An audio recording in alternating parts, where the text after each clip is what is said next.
Bismillahirrahmanirrahim. Assalamualaikum warahmatullahi wabarakatuh. Bapak-bapak, ibu-ibu, mas-mas, mbak-mbak, khususnya adik-adikku sekalian yang dirahmati Allah dimanapun Anda berada. Kembali di IIP Channel bersama saya, IIP Wijayanto. Kali ini kita akan membahas tema kamu punya 3 hal ini, maka mantan akan langsung mendaftar nomor urut 1 untuk bisa jadi pasanganmu lagi. Ya, jadi kita ini hidup di dunia di zaman yang sudah sedemikian modernnya. Ada begitu banyak pergeseran. Yang pasti bahwa zaman kita ini adalah zaman di mana segala sesuatunya diukur dari materi dan hal-hal yang bersifat fisik bisa dilihat. Ya, dulu ya, memang cinta yang sejati, cinta yang murni itu memang ada.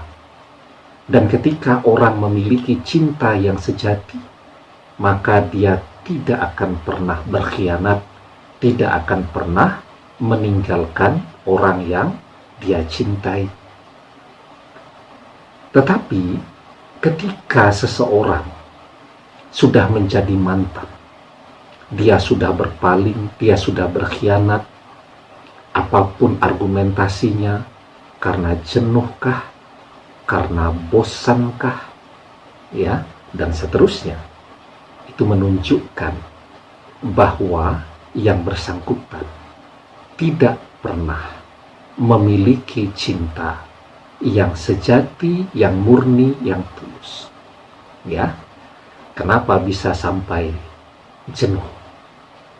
Karena merasa ada orang lain yang bisa lebih memberikan kenyamanan, kebahagiaan, dan seterusnya kepada dia. Kenapa sampai jenuh? Karena merasa secara fisik apa yang dia lihat, apa yang dia rasakan, itu sesuatu yang membuat dia bosan. Dia butuh sesuatu yang baru, dan itu artinya sesuatu yang sangat fisik. Dan sesuatu yang sangat fisik itu akan mengantarkan orang pada satu pemahaman rasa di mana apapun yang dia dapatkan bersama siapapun dia akan cepat jenuh, dia akan cepat bosan, dan cepat berpaling ketika melihat ada yang lebih keren.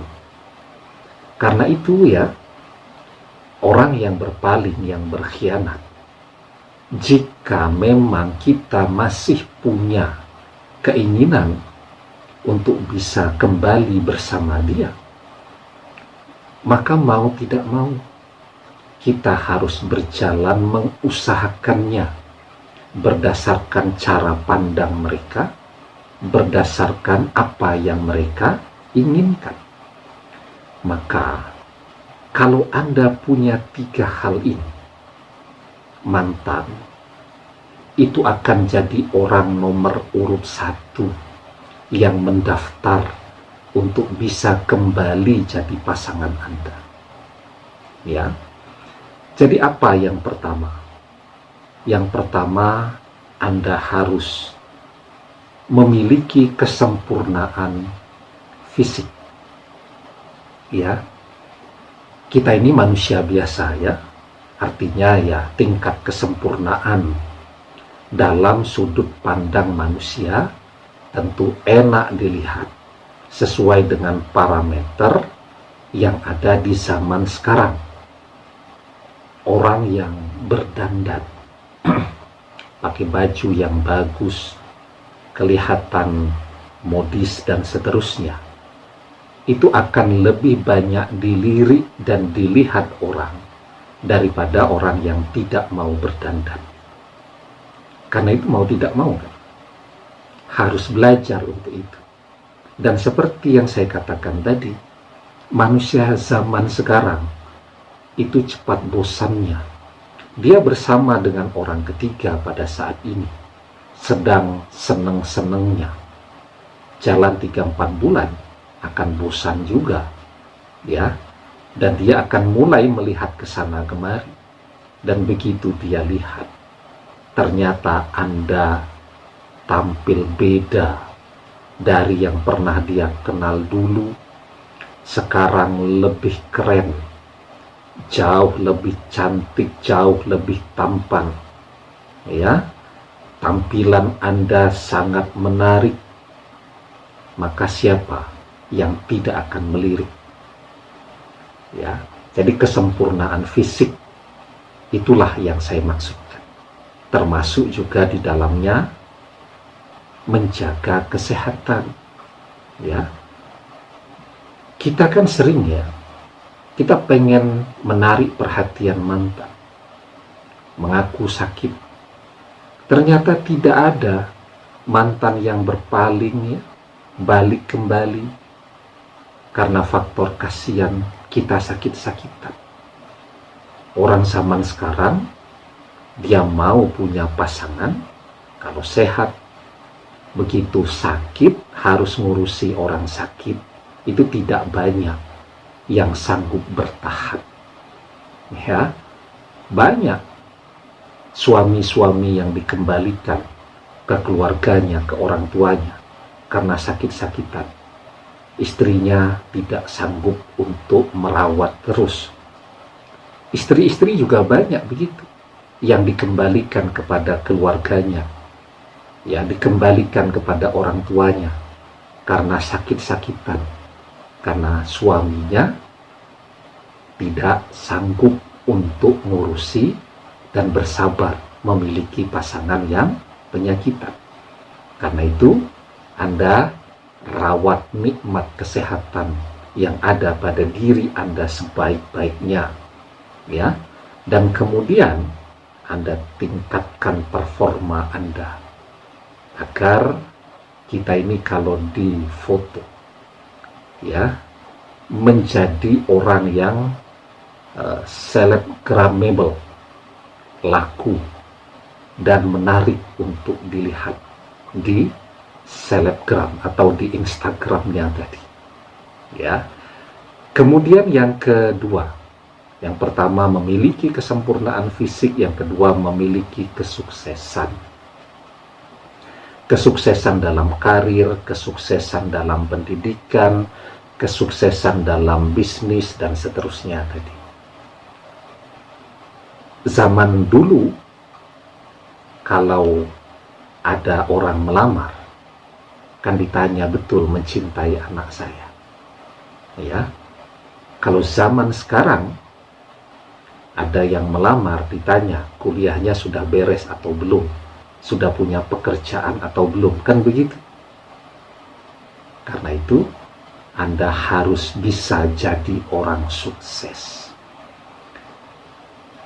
Teman Anda, sahabat Anda, kuliahnya bisa sukses, selesai dengan indeks prestasi yang memuaskan, ya. Setelah itu bisa bekerja, dapat pekerjaan yang bagus, gajinya besar. Mudah dia nyari calon mertua, karena nyari calon mertua zaman sekarang jauh lebih sulit daripada nyari calon istri atau nyari calon suami. Di mana-mana anaknya mau, orang tuanya yang menolak, ya. Dan orang tua zaman sekarang pertanyaannya tidak akan jauh-jauh, sudah lulus kuliah atau belum, ya. Apalagi kalau Anda bisa punya pendidikan S2 baru melamar, lebih mudah lagi itu untuk melamar anak orang. Punya pekerjaan dengan gaji yang besar, lebih mudah lagi untuk lamaran tadi diterima. Kemudian yang ketiga, tentu memiliki kekayaan materi, ya. Mau tidak mau. Karena zaman sekarang,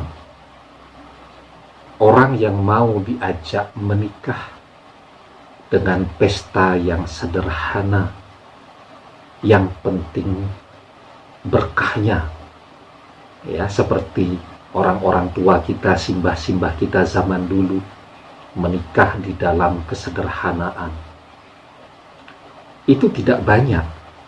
Zaman sekarang, kalau sudah bab persiapan pernikahan, ya pesta besar-besaran, tamunya ribuan, gedungnya harus hebat, ada foto preweddingnya, cateringnya yang mahal, busana pengantin karya desainer, belum lagi seragam untuk among tamunya, dan seterusnya, dan itu biaya besar. Ya, karena itu, kalau Anda punya kekayaan, maka siapapun akan sangat tertarik untuk menjadi pendamping hidup Anda, termasuk mantan. Nah, pertanyaannya kan selalu sekarang, bagaimana caranya biar bisa jadi orang kaya? Saya berkali-kali bilang ya, yang penting mau usaha.